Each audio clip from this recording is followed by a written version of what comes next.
Bismillahirrahmanirrahim. Alhamdulillahi rabbil alamin. Wa bihi nasta'inu ala umuri dunya waddin. Kepada Allah kita meminta pertolongan untuk urusan dunia dan urusan agama. Wassalatu wassalamu ala asyrafil anbiya'i wal mursalin Sayyidina Muhammadin wa ala alihi wa ashabihi ajma'in. Wa la hawla wa la quwwata illa billahil aliyyil azim. Wa la hawla wa la quwwata illa billahil aliyyil azim. Wa la hawla wa la quwwata illa billahil aliyyil azim. Tidak ada daya dan kekuatan kecuali dari Allah Al-Ali, Zat yang maha tinggi, Al-Azim, Zat yang maha agung. Para jamaah Masjid Al-Burhan rahimani wa rahimakumullah, kajian kita Bulughul Maram yang ditulis oleh Al-Hafidz Ibnu Hajar Al-Asqalani rahimahullah wa ghafara lahu wa lana wa liwalidina wa li asatidina wa li masyayikhina wa li jamil muslimin wal muslimat, amin ya rabbal alamin. Para jamaah, kita bersyukur sekali dipanjangkan umur sampai hari ini. Setelah tadi malam kita diwafatkan, wafat kecil yaitu tidur, kita dihidupkan lagi oleh Allah Azza wa Jalla. Maka kita gunakan sebaik-baiknya umur kita sebagai bentuk kesyukuran kepada Allah Azza wa Jalla. Kita gunakan sebaik-baiknya umur kita. Saudara kita Bapak Hamdan telah mendahului kita rahimahullah rahmatan wasi'atan, rahimahullah rahmatan wasi'atan, wa ghafara lahu dhanbahu ghufran, wa ghafara lahu dhanbahu ghufranan, amin ya rabbal alamin. Sekarang kita memulai hadis 931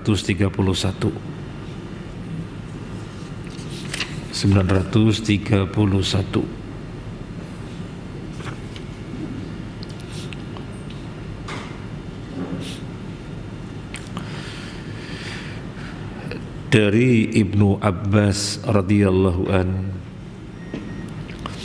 anna rajulan dhahara min imra'atihi thumma waqa'a 'alaiha fata an-nabiy sallallahu alaihi wasallam faqala inni waqa'tu 'alaiha qabla an ukaffira.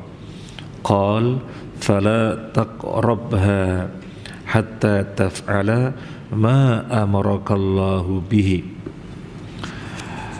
Ada seorang lelaki melakukan zihar terhadap istrinya, kemudian dia menggaulinya, lalu dia datang kepada Nabi sallallahu alaihi wasallam seraya berkata, sesungguhnya aku telah menggaulinya sebelum membayar kafarat.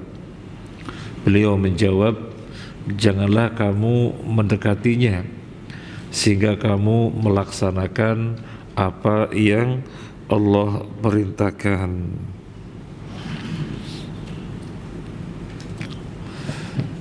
Ini yang menuturkan Ibnu Abbas radhiyallahu an. Ada seorang laki-laki melakukan zihar. Zihar itu apa? Sudah kita bahas pada pertemuan yang lalu.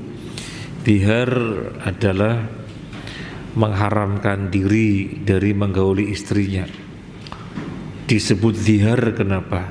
Zihar itu artinya punggung. Zihar itu artinya punggung. Kalau kita naik kuda, naik sapi, naik onta, maka kita nunggangin punggungnya. Nah, seorang lelaki yang melakukan zihar berarti mengharamkan dirinya dari zihar istrinya. Orang yang melakukan zihar mengharamkan diri dari menggauli istrinya, maka dia nggak boleh menggaulinya. Lo kan halal istrinya, iya halal istrinya, tetapi dia melakukan dihar, menjadikan nggak boleh menggauli istrinya. Dia baru boleh menggauli istrinya kalau membayar kafarat. Kafaratnya disebutkan di dalam surat Al-Mujadilah, yaitu apa? Membebaskan budak, yaitu membebaskan budak, itu kafarahnya. Nah, ini orang datang kepada Nabi, ya Rasulullah, saya melakukan dihar terhadap istri saya, tapi kemudian saya menggaulinya padahal saya belum bayar kafarat. Apa kata Nabi sallallahu alaihi wasallam?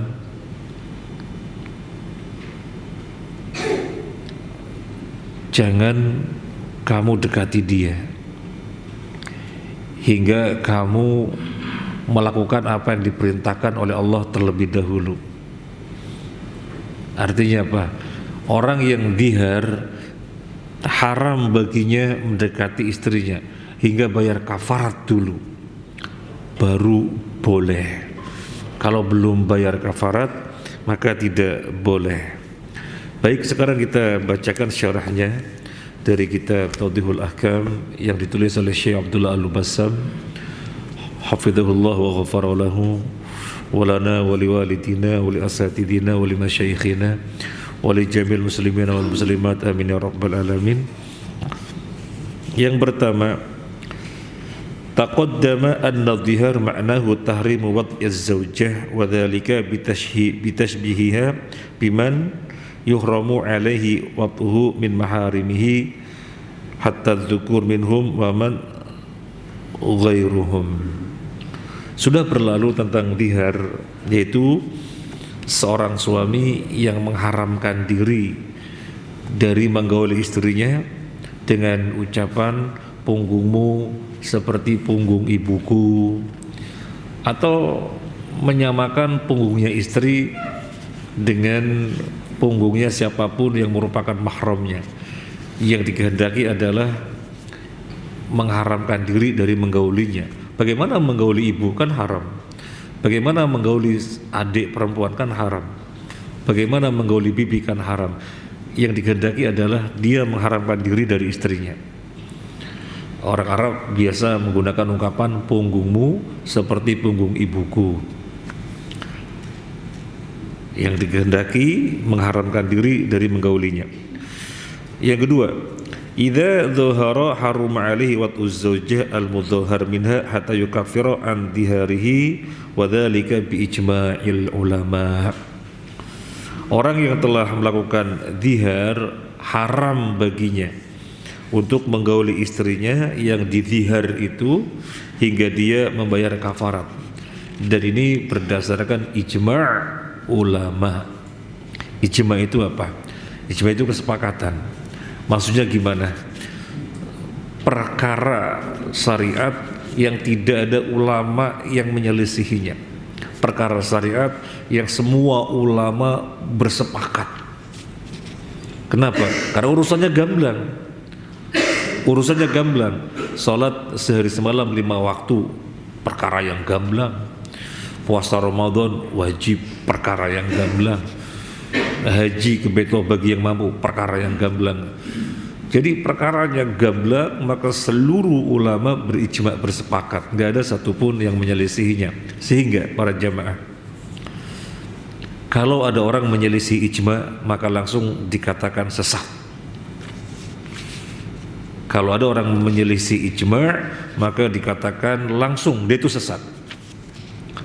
Misalnya sholat sehari semalam 5 waktu, ini perkara yang gamblang sehingga merupakan ijma'nya para ulama. Ada sebagian muslim mengatakan yang wajib bukan 5 tapi 3 saja, sehingga mereka menamakan diri Islam waktu telu. Maka ini sesat. Atau orang yang mengatakan jilbab tidak wajib, itu tradisi Arab saja, maka sesat. Karena perkaranya gamblang, sehingga merupakan ijma' ulama dan gak ada yang berbeda pendapat. Termasuk ini ijma' ulama, gak boleh suami mendatangi istri yang ditihar hingga bayar kafarat dulu. Selama belum bayar kafarat maka tidak bisa. Kafaratnya apa? Kafaratnya di dalam surat Al-Mujadilah ayat 3. Mungkin saya dibantu minta mushaf Mas Kefa, mushaf Mas Kefa. Al-Mujadilah ayat 3, monggo jamaah lihat. Ya, Al-Mujadilah ayat 3. Ini kafarahnya.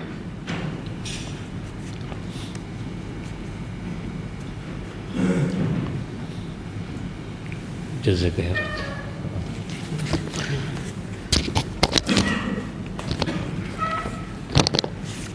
Al-Mujadilah itu juz 28.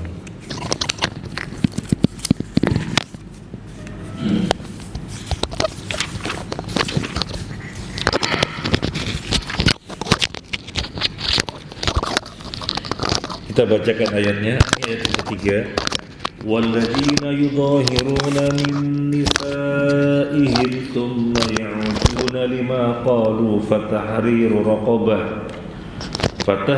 raqabatin min qabli an yatamassa dzalikum tu'adzuna bihi wallahu bima ta'maluna khabir. Apa kafarahnya? Kafarahnya fatahriru raqabah, membebaskan budak. Yang dimaksud budak mukmin. Min qabli ayyatamasa, sebelum suami itu menyentuh istrinya, wajib bebaskan budak dulu. Bagaimana kalau tidak bisa bayar budak? Bagaimana kalau tidak bisa bayar budak? Maka ayat yang keempat, faman lam yajid fasiyamu syahraini mutatabi'aini min qabli ayyatamasa.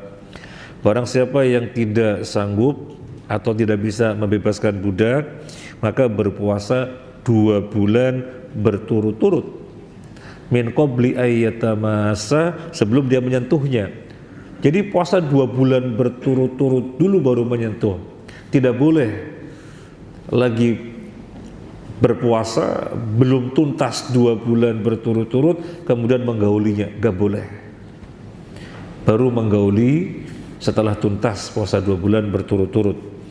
Gimana kalau nggak sanggup puasa 2 bulan berturut-turut? Karena puasa itu kan berat. Maka faman lam yastati' fa it'amu sittina miskina. Kalau tidak mampu maka memberikan makanan kepada 60 orang miskin. 60 orang miskin dengan makanan kadarnya yang biasa dimakan. Setiap hari makannya apa? Maka pertengahan dari kadar yang biasa dimakan itu dia keluarkan untuk 60 orang miskin. Nah itu kafarohnya. Kafaroh itu denda. Bentuk kemungkaran yang syariat menyatakan ada kafarohnya, berarti dia dosa besar. Pengertian dosa besar itu perbuatan dosa yang ada kafarotnya, satu, atau tidak ada kafarotnya, ada hududnya, hukuman kisos, hukuman potong tangan, hukuman cambuk, itu namanya hudud, maka menunjukkan dosa besar. Atau termasuk dosa besar juga, kafarot tidak ada, hudud tidak ada, tetapi ada ancaman di akhirat. Disebutkan ancamannya di akhirat. Contohnya riba. Riba kafaratnya ada? Nggak ada. Orang yang berbuat riba baru diterima taubatnya kalau bayar kafarat ini, nggak ada. Atau orang berbuat riba dikenain hudud, dicambuk sekian, oh nggak ada. Tapi kalau dosa besar ada ancamannya di akhirat. Ada ancamannya di akhirat. Alladzina ya'kuluna riba, orang yang makan riba, gimana dalam Al-Quran itu? Orang yang makan riba maka dibangkitkan seperti orang gila. Nah ini menunjukkan ancaman di akhirat. Kemudian sekarang kita bacakan yang berikutnya. fi riwayah al-ukhra anna Nabiy sallallahu alaihi wasallam qala li hadzal rajul al-mujami' ba'da adh-dhihar wa qabla at-takfir qala lahu kaffir wa la ta'ud. Kepada orang ini yang disebutkan di dalam hadis ini, ada riwayat lain. Ada riwayat lain ketika dia menyampaikan kepada Nabi perihal dirinya yang telah berbuat zihar tapi belum bayar kafarat, sudah menggauli istrinya, maka Nabi mengatakan kafir wala ta'ud. Sekarang kamu bayar kafarat dan jangan diulangi. Sekarang kamu bayar kafarat dan jangan diulangi. Bisa jadi ini orang belum tahu, baru tahu kemudian bahwasanya mesti bayar kafarat. Intinya Nabi mengatakan kepada orang ini, bayar kafarat sekarang dan jangan diulangi lagi seperti itu. Sama seperti ketika ada makmum masbuk namanya Abu Bakrah radhiyallahu an. Nabi SAW sudah sampai ruku. Kemudian Abu Bakrah radhiyallahu anhu terlambat melihat Nabi dan para jamaah lagi ruku. Dia tidak pengen ketinggalan ruku karena dapatin rukunya imam itu kehitung 1 rakaat. Maka dia begitu masuk masjid langsung ruku. Kemudian sambil maju tik maju ke depan masuk shaf gitu. Maka Nabi SAW mengatakan la ta'ud, jangan diulangi. Artinya sholat yang dilakukan sah tapi jangan diulangi. Nah, baik, yang berikutnya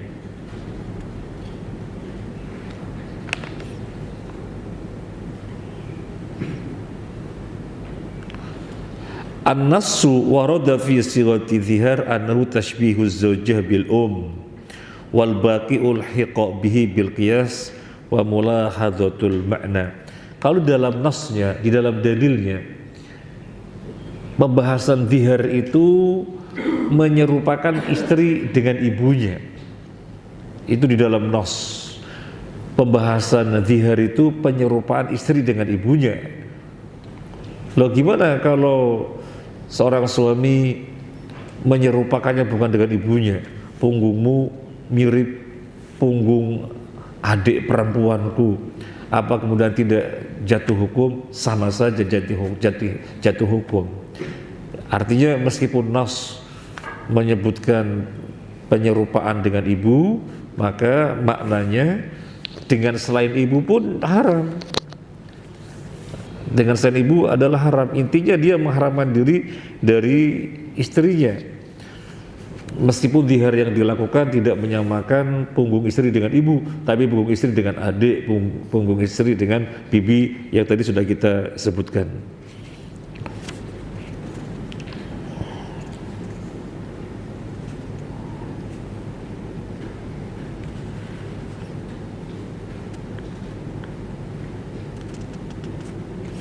Selesai untuk hadis 931. Sekarang hadis 932. Dari Salamah bin Sakhr, beliau berkata, dakhala Ramadan fa khiftu an usiba imraati fa dhahartu minha fankashafa li minha syai'un lailatan fa waqa'tu 'alaiha faqala li Rasulullah sallallahu alaihi wasallam harrir raqabatan faqultu ma amliku illa raqabati qala fasum syahraini mutatabi'aini qultu wa hal asabtu alladhi asabtu illa min siyam qal at'im araqan min tamrin sittina miskina. Ini Salamah bin Sakhr mengatakan, bulan Ramadan tiba. Sebentar lagi bulan Ramadan. Bulan Ramadan tiba.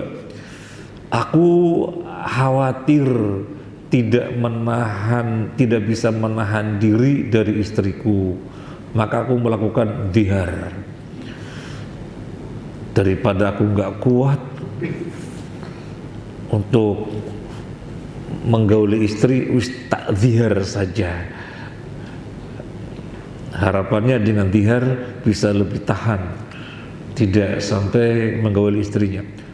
Ini penuturannya Salamah bin Sakhar. Aku pun melakukan zihar. Suatu malam ada sesuatu yang tersingkap dari istrinya. Suatu malam ada yang tersingkap darinya, dari istrinya maksudnya.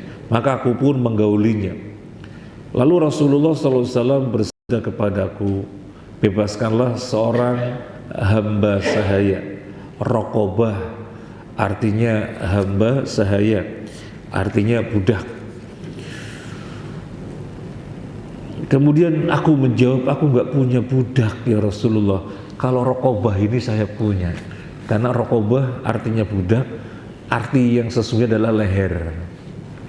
Kalau budak saya nggak punya, kalau raqabah ini leher saya punya. Beliau bersabda, kalau begitu kamu berpuasa 2 bulan berturut-turut. Ya Rasulullah, 2 bulan berturut-turut, tidaklah yang menimpaku ini melainkan karena aku puasa. Bagaimana aku puasa 2 bulan berturut-turut? Maksudnya apa?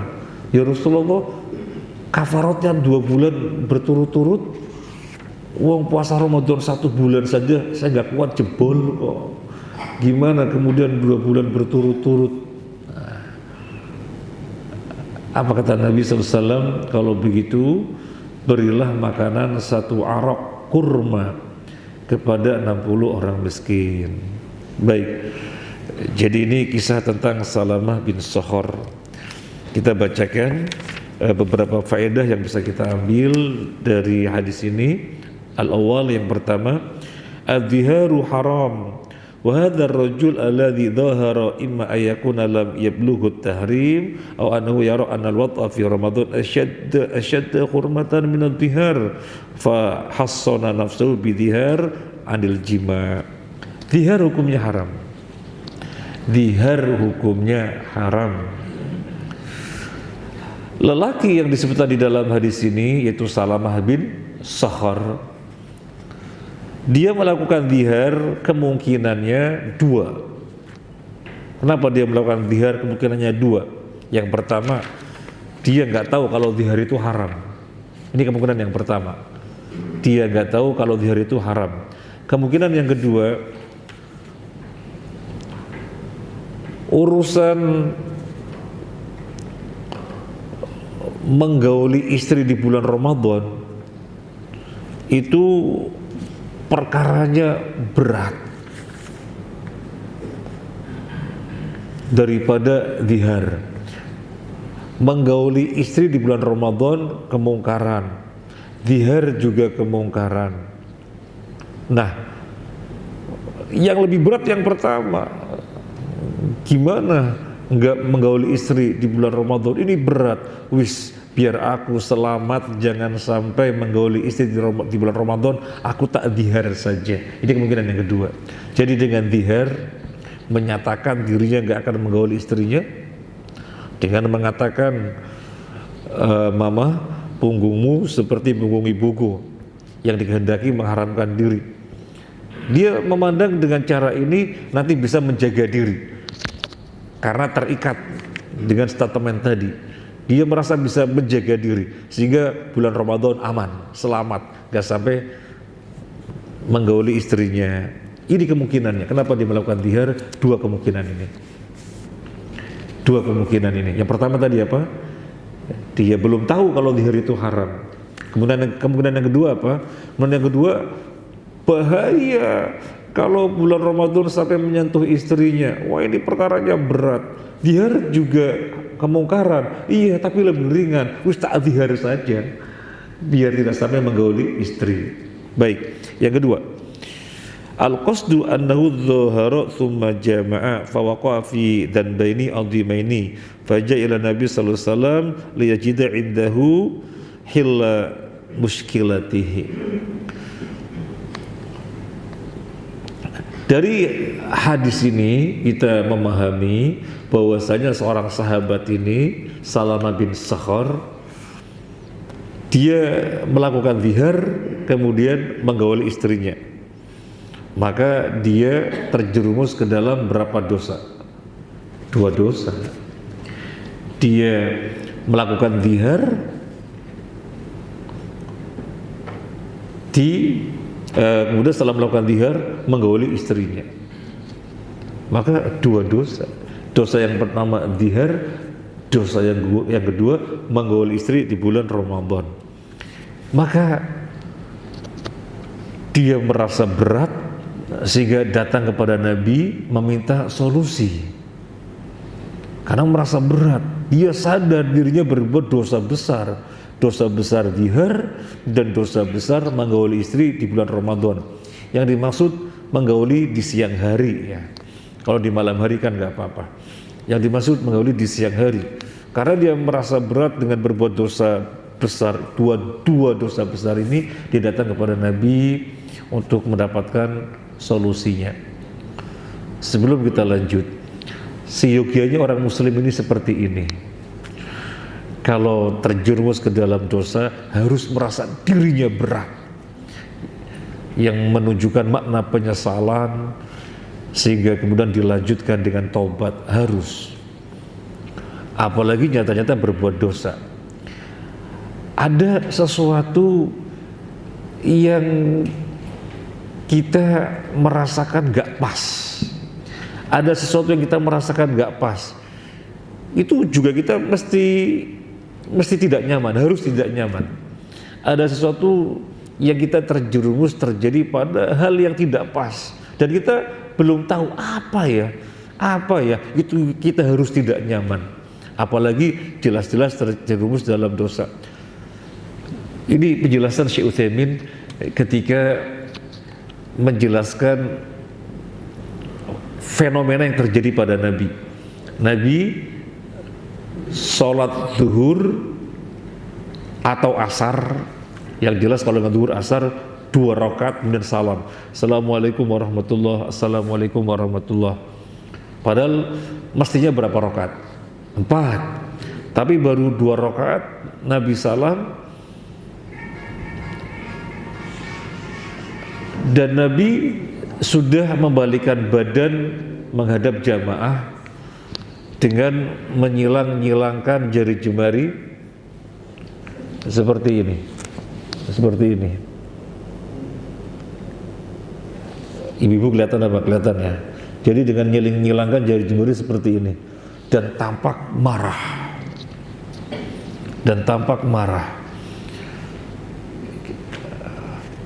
Kata Syekh Utsaimin yang menjelaskan hadis ini harus dikaji. Tidak mungkin Nabi tampak marah kecuali pasti ada sesuatu. Maka kemudian Syekh Utsaimin menjelaskan, beginilah seyogianya seorang mukmin. Kalau terjadi pada diri sesuatu yang barangkali kabur atau apa, harus tidak nyaman sehingga mencari ada apa yang terjadi. Nah, ketika itu kan ada seorang jamaahnya, seorang sahabat yang dikenal dengan Dzuliyadain, ya Rasulullah, apakah engkau lupa? Apakah engkau lupa atau sholatnya sengaja dikosor? Enggak lupa dan enggak dikosor. Kemudian para sahabat mengatakan, ya Rasulullah, sholat baru 2 rakaat. Oh benar, Dzuliyadain. Nabi kemudian berdiri nambah 2 rakaat. Nah, jadi Nabi tampak marah karena merasa tidak nyaman, ada sesuatu yang ganjal. Nah, ini penjelasan Syekh Utsaimin. Nah, kita pun harus demikian. Jangan sampai nyata-nyata kita berbuat keliru, berbuat kedzaliman, nyantai saja kayak gak ada masalah gitu ya. Jangan sampai. Nyata-nyata kita berbuat keliru, nyata-nyata kita berbuat kedzaliman misalnya, seakan-akan nggak ada masalah, nyantai saja. Jangan. Watados, wajah tanpa dosa gitu ya. Jangan. Jangan, harus merasa tidak enak, harus merasa tidak nyaman. Nih, di dalam hadis ini Salam bin Sakhar datang kepada Nabi karena merasa berat terjerumus ke dalam 2 dosa besar sehingga minta solusi kepada Nabi sallallahu alaihi wasallam. Ar-rajulu jaa'a nadiman taiban khaifan lidza lam yu'annifhu an-nabi sallallahu alaihi wasallam wa innama aftahu bima yukaffir khata'ahu fa amarahu bil kafara an jama'atin fi hali dhiharihi wa kanat kafaratu dhihar murattabatun wujuban kama yali. Orang ini Salamah bin Sakhar datang kepada Nabi dalam keadaan takut, dalam keadaan menyesal, dalam keadaan taubat. Makanya Nabi meresponnya tidak dengan memarahinya. Nabi meresponnya dengan memberikan arahan agar dia bertobat dengan cara membayar kafarat dan jangan diulangi. Kafaratnya apa? Nah, tadi sudah disebutkan berurutan. Yang pertama, bebaskan budak mukmin atau mengganti harganya. Kalau membebaskan budak mukmin nggak bisa dan nggak bisa pula mengganti harganya, harga budak berapa sih? Kita nggak bisa tahu ya harga budak berapa sekarang, nggak ada budak gitu ya. Kalau nggak bisa bebasan budak atau nggak bisa bayar harganya, ya puasa 2 bulan berturut-turut. Kalau nggak mampu, maka memberi makan kepada 60 orang miskin. Jadi Nabi tidak meresponnya dengan memarahinya karena dia sudah tampak ketakutan, penyesalan, taubat, maka Nabi mengarahkannya. Berbeda kepada Usamah bin Zaid yang dia datang kepada Nabi meminta kompensasi agar wanita Makhzumiyah yang mencuri jangan dihukum. Maka Nabi marah sampai wajahnya berubah memerah karena saking marahnya berubah menjadi merah hitam-hitaman, dan Nabi kumpulin manusia. Wahai manusia yang menjadikan orang-orang sebelum kalian binasa, karena kalau ada penguasa berbuat kemungkaran dibiarkan, begitu rakyat berbuat kemungkaran dieksekusi. Walladzi nafsu Muhammadin biyadihi, demi Allah yang jiwa Muhammad berada di tangannya, lau anna Fatimata bin Muhammad binta Muhammad saraqat laqata'tu yadaha, kama qala Nabi. Seandainya Fatimah putri Muhammad mencuri, aku potong tangannya. Marah sekali. Kenapa? Karena ini luar biasa. Usamah bin Zaid datang dengan kemungkaran. Kemungkarannya berupa apa? Meminta agar wanita Makhzumiyah dari kaumnya jangan dihukum tapi diberikan keringanan. Maka Nabi marah dengan mengatakan, ente menawar hukum Allah, ente menawar hukum Allah. Dan Nabi marah-marah, dan marahnya bukan kepada Usamah bin Zaid saja, tapi marahnya dilebarkan kepada kaum muslimin. Nabi khutbah di hadapan manusia.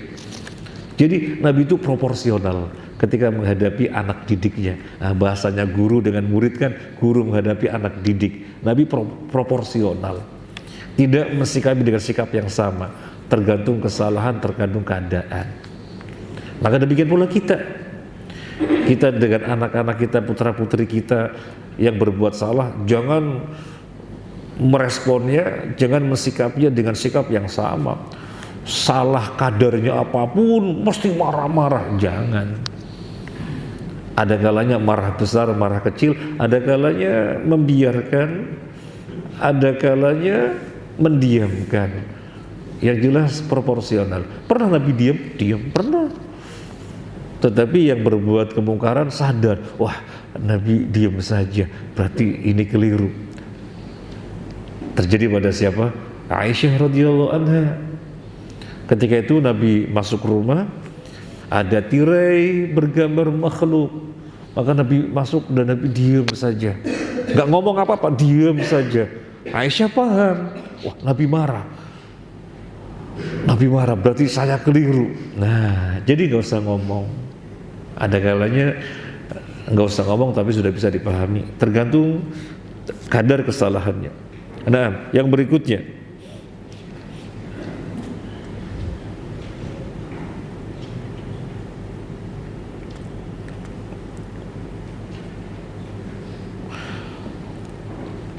fil hadis anna al-ijtihad fil masail al-ilmiyyah bila ilmin qad yuqi'u sahibahu fi ahta'in kabiratin fala yajtahid talibul ilmi hatta yakuna indahu alatal ijtihad wa uddatuhu min at-tawassu' fil ulum asy-syar'iyyah wal ulum al-arabiyyah. Di dalam hadis ini ada faedah yang bisa diambil, bahwasanya berijtihad tidak dengan ilmu maka berpotensi terjerumus ke dalam kesalahan. Maka wahai talibul ilmi, jangan sampai Anda berijtihad tanpa ilmu. Di sini yang terjadi dia ijtihad tanpa ilmu. Seorang sahabat Salamah bin Sakhar radhiyallahu an, sebagaimana tadi pada poin yang pertama sudah disampaikan, diperkirakan kemungkinannya dia memandang bahwasanya menggauli istri di bulan Ramadan itu perkaranya berat sekali. Tapi gimana ya, biar bisa benar-benar terjaga, biar bisa benar-benar terjaga, jangan sampai menggauli istri. Berbuat kemungkaran yang lebih ringan, sama-sama kemungkaran tapi lebih ringan. Apa kemungkarannya? Dihar. Tadi dia beristihad. Dihar, mama, punggungmu seperti punggung ibuku. Jadi dengan dihar semacam itu dia telah mengharamkan diri, sehingga dengan pernyataan ini dia merasa terikat dengan statement ini, sehingga tidak mungkin menggauli istrinya di siang hari. Tetapi ini ijtihad yang salah. Kenapa salah? Ijtihad tanpa ilmu, karena justru berkumpul pada dirinya dua dosa besar.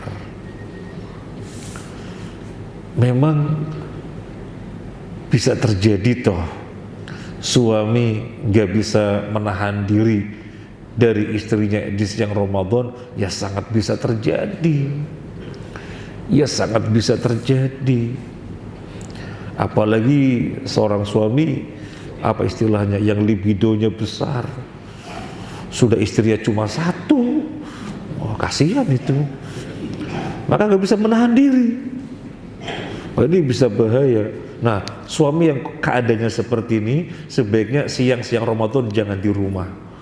Kemana? Udah di kantor aja sudah, pulang-pulang maghrib gitu ya, karena bisa bahaya. Dan Umar bin Al-Khattab juga pernah terjadi dari sisi gak bisa nahan, tetapi tidak sampai kebablasan. Apa kata Umar bin Khattab radhiyallahu an? Dia datang kepada Nabi SAW, ya Rasulullah, aku sangat berhasrat dan tidak bisa menahan diri. Akhirnya aku menciumi istriku di bulan Ramadan. Puasaku batal apa tidak? Dia bilang sangat berhasrat, sampai ubun-ubun gak bisa menahan diri. Aku menciumi istriku di bulan Ramadan, batal apa enggak? Apa jawaban Nabi? Kalau kamu berwudu, kumur-kumur apa tidak? Iya, ya itulah. Itu jawabannya. Nyambung apa enggak? Belum nyambung. Umar bin Khattab langsung nyambung. Kalau kamu berwudu, kumur-kumur apa enggak? Iya, ya itulah. Itu jawabannya. Nyambung? Belum nyambung? Ya wis disarah. Jadi begini, yang namanya berwudu kumur-kumur padahal lagi puasa kan bisa berpotensi kebablasan, sehingga sehingga puasanya batal. Ya sama seperti itu, orang mencumbui bisa kebablasan, berarti batal apa tidak? Tidak. Sebagaimana orang berwudu kan kumur-kumur, itu kalau kebablasan bisa batal. Makanya Nabi berpesan, balihu fil istinsyaq ila an takuna shaiman. Maksimalkanlah berkumur-kumur, masukkan air ke hidung dalam berwudu, kecuali kalau lagi puasa. Kalau lagi puasa jangan dimaksimalkan. Artinya tetap berkumur-kumur, masuk air ke hidung, itu tidak membatalkan dan bisa membatalkan kalau kebablasan. Nah itu jawaban Nabi untuk Umar bin Khattab, artinya yang dilakukannya tidak membatalkan puasa, kecuali kalau sampai keluar mani baru batal. Makanya kalau menjumbui, menciumi karena memang harus melampiaskan, ya dibatasi, biar jangan sampai keluar mani. Kalau sampai keluar mani batal.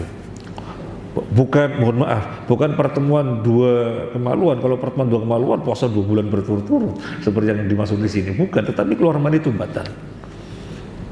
Baik, jadi bisa saja terjadi karena hasratnya sangat besar dan ini salah ijtihad. Maka jangan beristihad kalau tidak ada ilmu. Beristihad itu harus dengan ilmu. Terus gimana? Tanya kepada ahlinya. Dan itu dicontohkan oleh para sahabat, tanya kepada ahlinya. Dalam satu riwayat, Al-Bara bin Azib radhiyallahu anhu menuturkan, saya bertemu dengan 300 sekian para sahabat yang terlibat dalam perang Badar. Artinya orang-orang yang sangat utama. Karena di antara orang-orang yang sangat utama adalah mereka yang terlibat dalam perang Badar. Kan sesuai dengan urutan, yang paling utama Abu Bakar, Umar, Utsman, Ali. Kemudian yang berikutnya ditambah 6 sehingga 10 sahabat, dan yang berikutnya orang yang terlibat dalam perang Badar, yang berikutnya orang yang berbaiat baiatul ridwan, dan seterusnya. Itu kan orang yang utama. Jadi para sahabat yang terlibat dalam perang Badar itu orang yang sangat utama, dan juga yang terlibat dalam perang Uhud sesuai dengan urutannya. Nah, apa kata Al-Bara bin Azib radhiyallahu anhu? Ada satu permasalahan dilemparkan kepada orang yang pertama, sahabat yang pertama, dia nggak mau jawab, sehingga permasalahan ini beralih ke orang yang kedua, ke orang yang ketiga, orang yang keempat, semuanya nggak ada yang mau jawab, sampai beralih orang kelima nggak mau jawab, keenam nggak mau jawab, sampai orang ke-300 nggak mau jawab, kembali lagi yang ke awal. Jadi para sahabat itu berhati-hati sekali dalam fatwa, berhati-hati sekali. Berbeda dengan orang zaman sekarang yang mudah-mudahnya berfatwa. Jangan, Allah kecam, wala takfu ma laysa laka bi'ilmun innas sam'a wal basara wal fuada kul ulaika kana anhu mas'ula. Jangan berkata apa yang kamu tidak tahu ilmunya. Sesungguhnya pendengaran, penglihatan, hati dimintai pertanggungjawaban. Dan Abdullah bin Mas'ud mengatakan, wa inna minal ilmi ayyakula liman lam ya'lam Allahu a'lam. Termasuk bagian dari ilmu adalah mengatakan Allahu a'lam untuk hal-hal yang tidak diketahuinya. Tidak tahu, Allahu a'lam, selesai. Terus gimana nih, saya kan butuh jawaban. Tanyakan kepada yang lebih tahu. Baik, kita lanjutkan. Al-bu'du amma yuthirul gharais min munadharati muthiratin aw majalis majinah aw amkinah maubu'ah.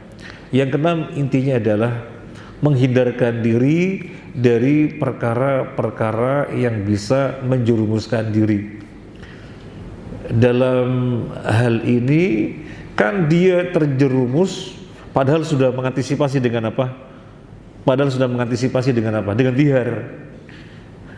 Antisipasinya itu sesuatu yang mungkar, tapi dia merasa dengan sesuatu yang mungkar yang dia lebih ringan akan terhindarkan dari perkara yang lebih besar, yaitu menggauli di siang Ramadan. Padahal sudah ada antisipasinya, itu dihar.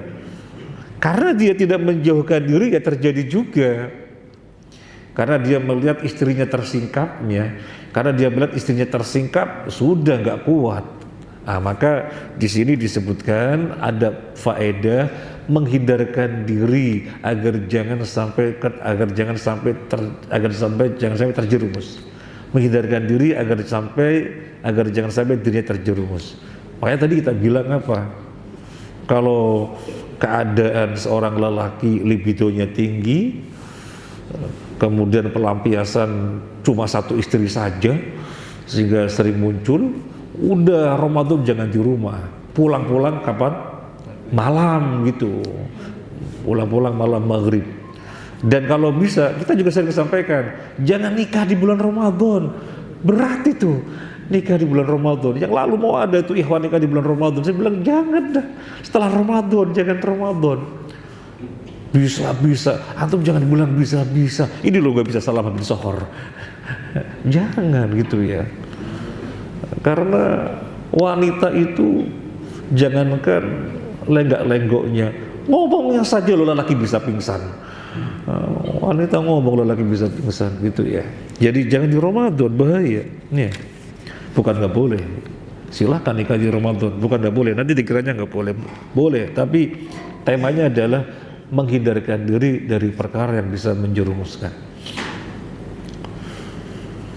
Kemudian yang berikutnya ada faedah fihi tahsinu syari'al muslimin anil ma'asi bi fardhi hadhil uqubat. Penjagaan syariat terhadap kaum muslimin. Ini ada faedah ini. Penjagaan syariat terhadap kaum muslimin berupa apa? Adanya ketetapan hukuman-hukuman.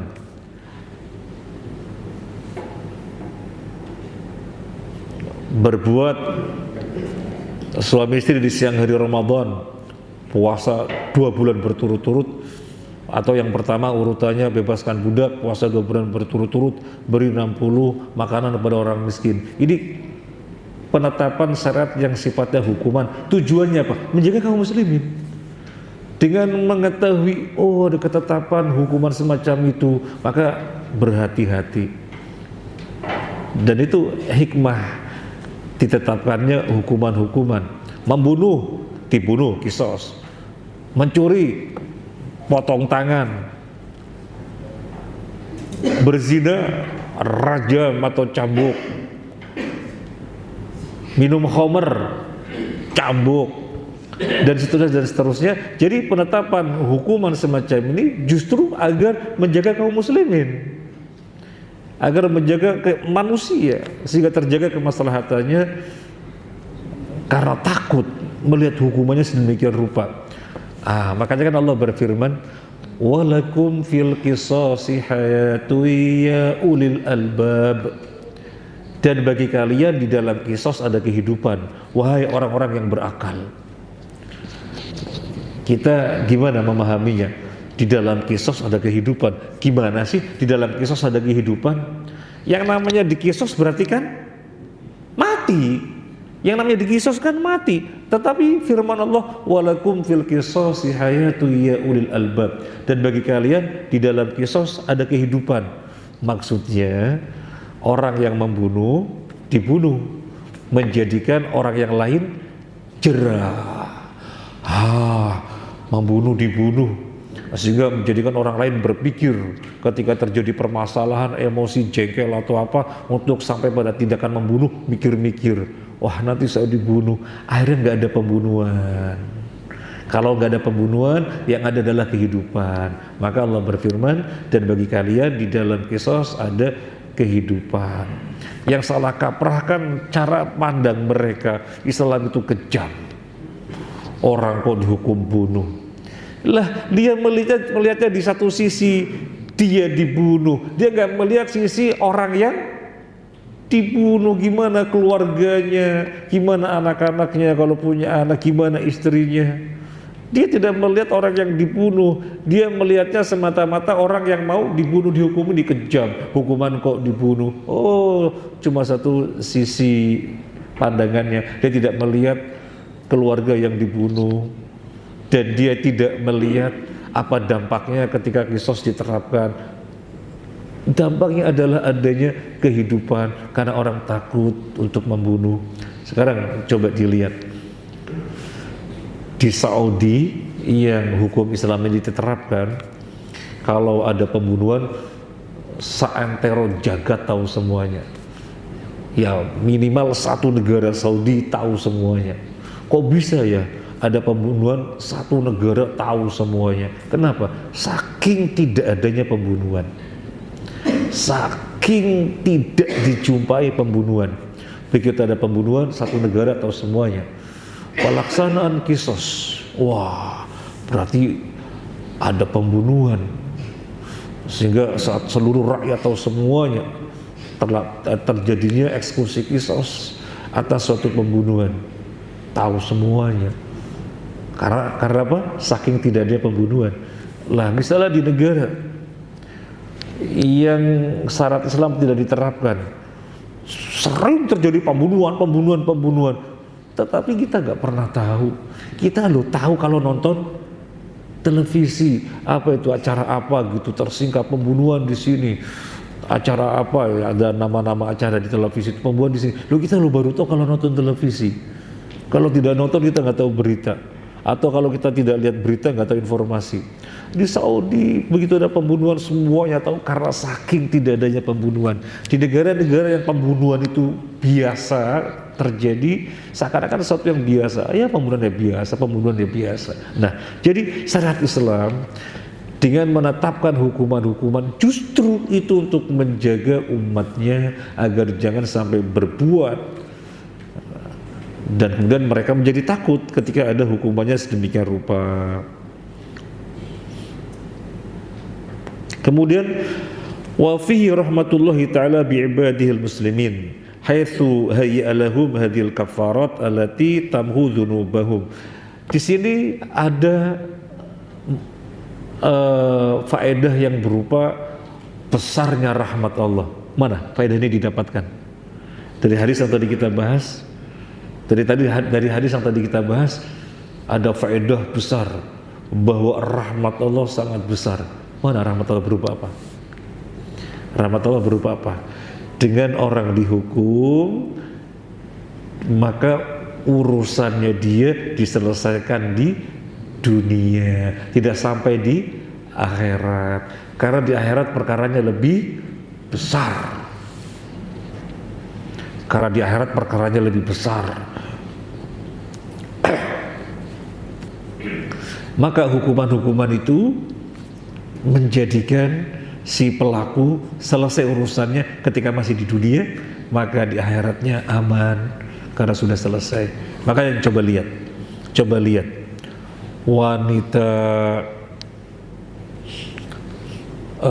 Al-Ma'iziyah, Al-Ghamidiyah, wanita Al-Ghamidiyah dan wanita yang lainnya, yang jelas riwayat menyatakan ada wanita yang berzina datang kepada Nabi dalam keadaan hamil. Ya Rasulullah, aku hamil karena berzina. Maka kemudian Nabi panggil keluarganya. Mana keluarganya? Nabi perintahkan mereka jaga dia, rawat baik-baik sampai melahirkan. Nanti kalau sudah melahirkan bawa ke sini. Keluarganya melakukannya. Ini anaknya yang berbuat zina, dijaga dirawat baik-baik sampai melahirkan. Ketika sudah melahirkan dibawa kepada Nabi, kemudian Nabi perintahkan ikat dia, diikat di atas bajunya. Kemudian Nabi perintahkan para sahabat melemparinya dengan batu, dilakukan eksekusi rajam, meninggal dunia. Jadi diikat tali di atas bajunya maksudnya apa? Biar bajunya tidak tersingkap, biar auratnya tidak tersingkap. Nah, setelah meninggal dunia, Nabi menyolatinya. Umar bin Khattab keheranan, ya Rasulullah, engkau menyolatinya? Dia wanita berzina ya Rasulullah, engkau menyolatinya? Apa jawaban Nabi? Dia telah bertobat dengan kualitas tobat yang luar biasa. Seandainya tobatnya dia dibagikan ke 70 orang Madinah mencukupi. Adakah orang yang tobatnya sehebat dia? Dia pengen perkaranya selesai di dunia karena memandang di akhirat urusannya lebih besar, sampai rela nyawanya melayang, sampai rela dengan resiko nyawanya melayang. Adakah yang lebih hebat kualitas tobatnya daripada dia? Nah, yang kita maksud adalah ini wanita memandang di akhirat urusannya jauh lebih berat, maka pengen diselesaikan ketika masih di dunia. Maka di sini ada rahmat Allah. Allah tetapkan hukuman-hukuman, kafarat-kafarat atau hudud, karena biar manusia urusannya di dunia selesai, di akhiratnya sudah aman.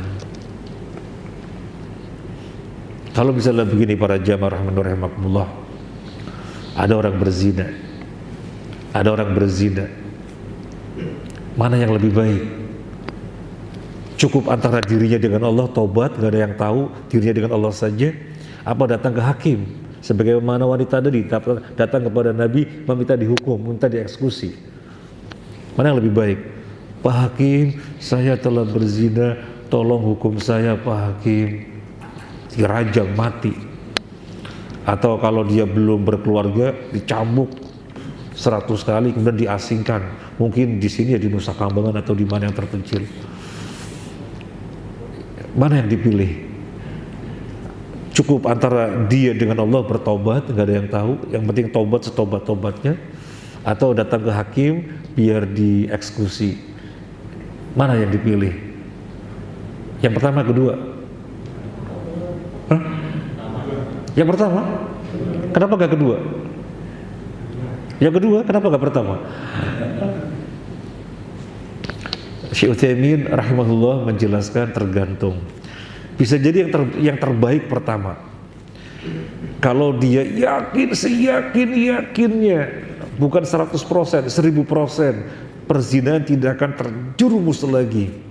Begitu dia terjerumus, dia menghindarkan diri dari seluruh sarana yang menghantarkan ke sana. Dia putus Facebook, dia ke dalam konteks sekarang ya, putus apa, sudah hidupnya antara kerja, rumah, masjid, kerja, rumah, masjid, majelis ta'lim, kerja, rumah, masjid, majelis ta'lim.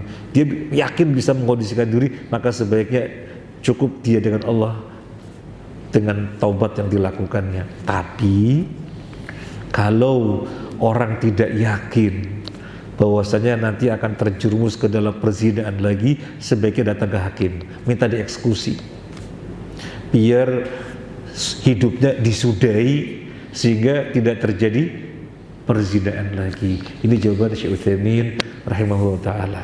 Nah,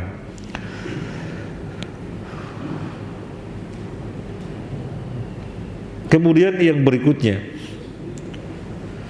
wa fihi tasyawufu syari' ila idkir riqab wa tahrimil abid. Dilihat dari sisi kafaratnya berupa apa? Dilihat dari sisi kafaratnya berupa pembebasan budak. Tidak sedikit di dalam syariat Islam kafarat berupa pembebasan budak. Ini menunjukkan apa? Islam adalah agama yang sangat menjunjung tinggi kemanusiaan. Maka budak-budak yang ada bebaskan. Dan Nabi tidak kurang-kurangnya menyuruh membebaskan budak, membebaskan, sehingga para sahabat banyak membebaskan budak. Yang dibebaskan oleh Nabi diantaranya Salman Al-Farisi, itu dibebaskan oleh Nabi. Yang dibebaskan oleh Abu Bakar radhiyallahu anhu diantaranya adalah Bilal. Para sahabat bebaskan budak. Selain memerintahkan agar para sahabat bebaskan budak, kafarat juga berupa pembebasan budak. Karena Islam agama yang menjunjung tinggi kemanusiaan. Perbudakan itu adanya ketika Islam datang di bawah Nabi, atau sebelum Nabi datang bahwa Islam sudah ada. Jawabannya yang mana? Sudah ada sejak dahulu kala. Malah perbudakan dari zaman dahulu kala, perbudakan yang sangat zalim. Sebenarnya bukan budak dijadikan budak, Coba kalau lihat sejarah perbudakan, bagaimana statement para filsuf Yunani, di sana bisa dilihat. Intinya adalah perbudakan yang diwujudkan dengan semena-mena. Orang yang berharta di hadapan orang-orang yang tidak berharta, orang-orang yang rendahan. Awalnya lo bekerja biasa, sehingga pekerja, kemudian dijadikan budak, dinyatakan budak, dijual belikan dan seterusnya. Jadi ngawur. Akhirnya banyak perbudakan. Islam hadir, membebaskan. Nah sekarang pertanyaannya, tapi kan Islam membenarkan adanya perbudakan. Loh, membenarkan bagaimana? Wong Islam datang itu membebaskan biar gak ada budak kok. Kok dikatakan Islam membenarkan? Lah iya, lah itu. Ketika terjadi peperangan, kemudian tawanannya dijadikan budak. Kemudian yang wanita-wanita, budak wanita ini majikan boleh menggaulinya tanpa pernikahan. Berarti kan Islam membenarkan. Jawabannya mesti harus jelas. Yang harus diketahui yang mendasar, Islam adalah agama yang sangat menjunjung tinggi kemanusiaan. Hak-hak, martabat, kehormatan, kemaslahatan manusia dijunjung tinggi. Adapun Islam masih memberlakukan perbudakan hanya dari satu jalan saja, itu jalan perang, karena tidak ada jalan kecuali harus menjadikan perbudakan. Berbeda dengan di luar Islam yang tadi kita sudah sampaikan, munculnya perbudakan dengan sangat ngawur dan bentuk-bentuk kedzaliman. Adapun di dalam Islam hanya satu jalan, yaitu melalui peperangan atau sebab perang, di mana itulah jalannya, solusinya. Bapak Ibu, kita coba lihat Muslim dengan kafir berperang, mereka ditawan. Ini mau diapakan tawanan? Tawanan mau diapakan? Dibunuhin? Ya nggak boleh. Mereka menyerah kok dibunuhin. Terus diapakan? Dilepas. Loh, dilepas gimana? Ya bahaya. Mereka musuh kok hidup di tengah-tengah kaum muslimin, bahaya. Terus diapakan? Ditebusin, ya tebusin silakan. Keluarganya tebus. Ya silakan tebus. Jadi kaum muslimin punya duit. Nah kalau tidak demikian, ditebus tidak. Dibunuhin nggak mungkin. Dibebasan tidak mungkin. Diapain? Diturunkan derajatnya, dijadikan sebagai budak. Diturunkan derajatnya artinya apa? Nilainya separuh manusia, separuh barang. Aslinya adalah manusia, tapi dinilai dengan barang, bisa dijual belikan. Nah, kalau dia masuk Islam, maka disuruh bebaskan. Jadi demikian penjelasannya. Jangan sampai kemudian kita menelan mentah-mentah orang yang mengatakan apa itu Islam, agama yang membenarkan perbudakan. Tuh lihat Al-Quran tuh, halal bagi seorang suami selain istrinya adalah budak-budaknya, dan untuk menggauli budak-budak tanpa nikah, tuh membenarkan perbudakan. Jadi jangan menelan mentah-mentah tanpa kita melihat perinciannya bagaimana. Nah, masih ada waktunya. Habis? Oh, ya habis sudah. Baik. Kemudian satu lagi. Kafaratnya apa tadi selain budak?